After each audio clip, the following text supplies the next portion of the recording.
Let's upgrade your Anycubic printer with the Rinkhals community firmware.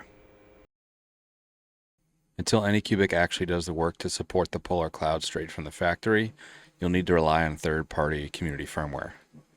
Someone's made a great project called Rinkhals. I'm not sure if that's how you pronounce it, but that's what we're going to go with.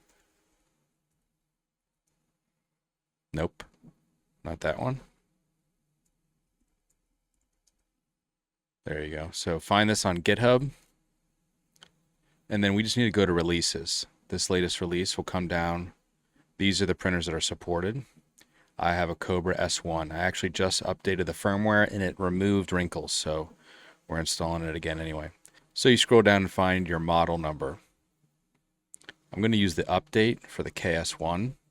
It's this SWU file format. From there, I just took the USB drive that Anycubic sent with the printer.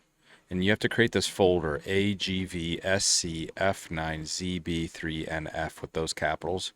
I will have it listed on the video and we'll have it in the description as well. It's in the documentation. You take that update file and put it in that folder. You actually need to remove this ending so that the printer understands that this is just an update.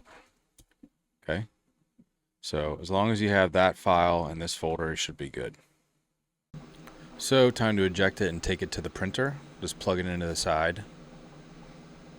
And now I stopped filming because I wasn't very patient, but you will see the snake pop up and go across the screen. The printer will reboot automatically. This all takes just a few minutes. Click the settings gear. New Rinkhals is under the device tab. And it boots into the Rinkhals kind of firmware layer.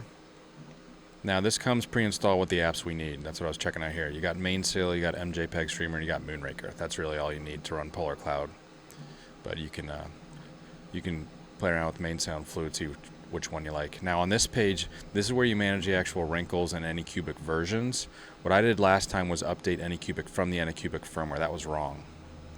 In advanced settings, you can disable Rinkhals, switch back to stock, restart, or reboot the printer. So you got plenty of options here.